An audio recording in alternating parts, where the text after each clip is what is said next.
Assalamualaikum warahmatullahi wabarakatuh. Kami dari kelompok 5 yang terdiri dari saya sendiri, yaitu Suryani Lafau dengan NPM 2415 1034 dan rekan saya Novi Fitriani dengan NPM 2415 Dan di sini kami akan menjelaskan materi mengenai overview perusahaan manufaktur ataupun industri, kegiatan perusahaan manufaktur, biaya manufaktur, aliran dana perusahaan manufaktur. Overview perusahaan manufaktur industri. Materi ini disusun untuk memberikan pemahaman mendalam mengenai kegiatan, biaya, dan aliran dana perusahaan manufaktur. Sektor ini penting dalam perekonomian global, berperan sebagai penggerak utama dalam menciptakan produk yang memenuhi kebutuhan masyarakat. Proses kompleks dalam industri ini melibatkan berbagai kegiatan, mulai dari pengadaan bahan hingga distribusi produk. Selanjutnya,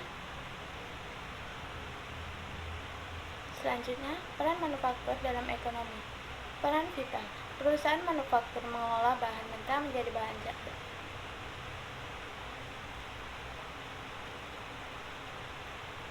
Selanjutnya, peran manufaktur dalam ekonomi. Peran vital. Perusahaan manufaktur mengolah bahan mentah menjadi barang jadi bernilai jual tinggi, menjadi pelaku utama dalam pembangunan ekonomi suatu negara. Pengelolaan biaya. Pengelolaan biaya manufaktur termasuk bahan baku tenaga.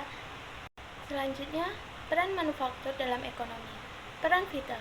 Perusahaan manufaktur mengolah bahan mentah menjadi barang jadi bernilai jual tinggi, menjadi pelaku utama dalam pembangunan ekonomi suatu negara. Pengelolaan biaya. Pengelolaan biaya manufaktur termasuk bahan baku tenaga kerja dan objek pabrik Kroasia untuk probabilitas perusahaan. Aliran dana. Aliran dana yang efektif memastikan likuiditas cukup untuk kewajiban finansial dan investasi yang diperlukan. Memahami perusahaan manufaktur.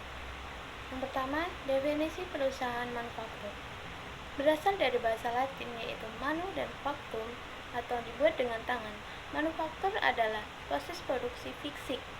Dalam arti sempit, ini adalah konvensi bahan baku menjadi produk fisik melalui serangkaian kegiatan mengubah karakteristik fisik atau kimia bahan. Perusahaan manufaktur atau industri, perusahaan yang menjalankan kegiatan produksi untuk mengubah bahan mentah atau bahan baku menjadi barang setengah jadi atau barang jadi yang memiliki nilai jual. Produk yang dijual berupa barang yang berwujud. Persediaan utama meliputi bahan baku, barang setengah jadi, dan barang jadi. Cakupan manufaktur meliputi perancangan, pemilihan bahan, perencanaan, pembuatan, penjaminan mutu, serta pengelolaan dan pemasaran produk. Masuk ke kegiatan utama perusahaan manufaktur. Yang pertama ada pengadaan bahan baku, yaitu memilih dan membeli bahan mentah berkualitas dari pemasok terpercaya, serta mengelola persediaan secara efisien. Yang kedua, perancangan produk, yaitu menjadwalkan produksi, menentukan kebutuhan sumber daya, dan mengatur alur kerja untuk target waktu dan kualitas. Yang ketiga, proses produksi, mengolah bahan mentah menjadi produk jadi menggunakan mesin, tenaga kerja, dan teknologi, melibatkan berbagai metode. Yang keempat, ada pengendalian kualitas atau quality control, memastikan produk memenuhi standar kualitas, spesifikasi konsumen setelah proses produksi. Yang kelima, penyimpanan dan distribusi. Penyimpanan produk jadi dan mendistribusikannya kepada konsumen tepat waktu dalam kondisi baik melalui sistem logistik efektif. Yang keenam, administrasi dan pemasaran. Menjalankan fungsi administrasi keuangan dan pemasaran untuk mendukung operasional dan mencapai target bisnis. Yang ketujuh, layanan purna jual, yaitu menjaga kepuasan pelanggan dan membangun loyalitas melalui dukungan teknik, garansi, dan pelayanan pelanggan. Selanjutnya akan dilanjutkan oleh teman saya, Randi. Di sini juga ada komponen biaya manufaktur. Yang pertama yaitu biaya bahan baku. Biaya bahan baku yaitu biaya pembelian bahan mentah yang digunakan dalam produksi. Pertimbangan harga, kualitas, dan ketersediaan sangat penting. Yang kedua itu ada biaya tenaga kerja. Biaya tenaga kerja yaitu biaya gaji dan tunjangan karyawan yang terlibat langsung dalam produksi. pengelolaan efisien krusial untuk probabilitas. Dan yang terakhir yaitu ada biaya overhead pabrik. Biaya ini yaitu biaya tidak langsung seperti utilitas, sewa pabrik, dan pemeliharaan mesin. Perlu dihitung juga dan diolahkan dengan tepat. Baik, dan di sini juga ada aliran dana perusahaan manufaktur. Yang pertama yaitu penerimaan kas, pengeluaran kas, investasi, dan pembiayaan. Penerimaan kas itu pendapatan dari penjualan produk. Strategi pemasaran efektif diperlukan untuk meningkatkan penjualan dan penerimaan kas. Kalau pengeluaran kas itu semua pengeluaran perusahaan termasuk bahan baku, gaji, dan operasional. Pengelolaan yang baik menjaga keseimbangan keuangan. Kalau investasi itu investasi dalam peralatan, teknologi, dan infrastruktur untuk meningkatkan kapasitas dan efisiensi produksi. Pengelolaan ini bijaksana mendukung pertumbuhan dalam investasi ini. Dan yang terakhir yaitu pembiayaan. Pembiayaan eksternal seperti pinjaman bank ataupun penerbitan saham untuk mendukung operasional dan investasi. Pengelolaan yang baik mengurangi risiko kecurangan dalam pembiayaan keuangan ini. Kesimpulan dalam pilar manufaktur yang pertama yaitu ada aliran dana efisien. Pengelolaan arus kas yang efisien krusial untuk stabilitas keuangan dan kelangsungan operasional perusahaan. Yang kedua yaitu ada struktur biaya jelas, pemahaman biaya bahan baku, tenaga kerja, dan overhead penting untuk harga pokok produksi dan strategi harga jual. Yang terakhir yaitu proses produksi kompleks. Kegiatan manufaktur mencakup pengadaan, produksi, kualitas, penyimpanan, distribusi, administrasi, maupun pemasaran. Di sini juga ada saran untuk optimalisasi manufaktur. Yang pertama yaitu peningkatan pengelolaan biaya. Peningkatan ini harus terapkan sistem akuntansi biaya yang lebih baik untuk mengidentifikasi area penghematan dan juga meningkatkan profitabilitas. Yang kedua yaitu ada adopsi teknologi modern.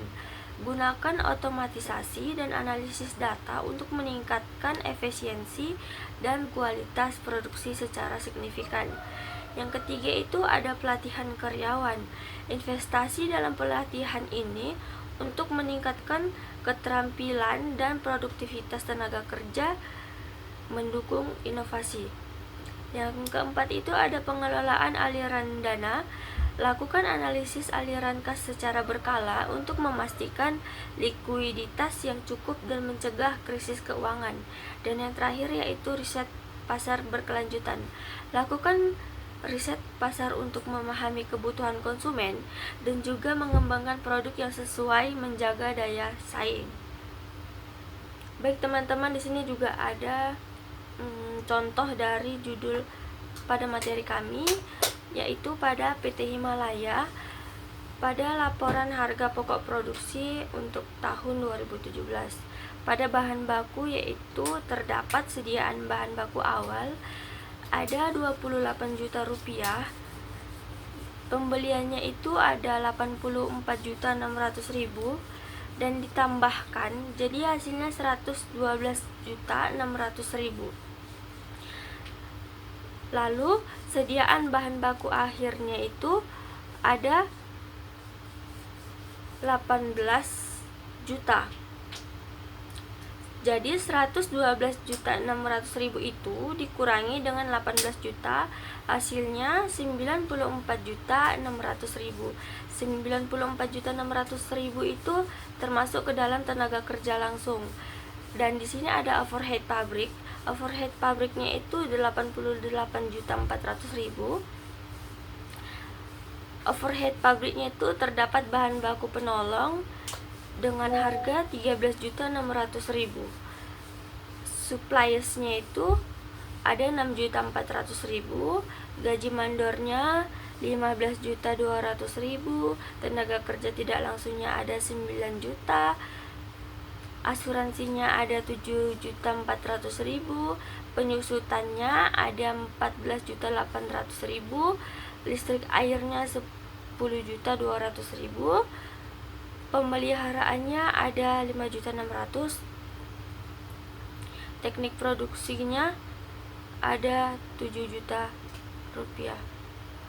Dan total overhead pabriknya itu jika dijumlahkan semua hasilnya itu ada 89.200.000. Lalu di sini juga ada sediaan barang dalam proses awalnya itu 272.200.000 dan harga pokok barang siap diproduksinya itu 42 juta. Lalu 272.200.000 nya itu ditambah dengan 42 juta, lalu hasilnya itu ada 314.200.000. Dan sediaan barang dalam proses akhirnya itu ada 38 juta.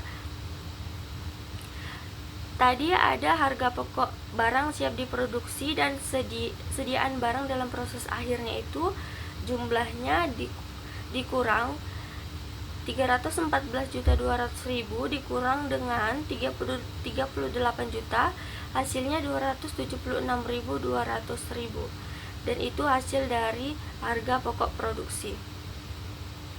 Baiklah teman-teman, sedikit banyaknya dari materi yang kami jelaskan. Jika ada kesalahan, kami dari kelompok 5 mohon maaf. Wassalamualaikum warahmatullahi wabarakatuh.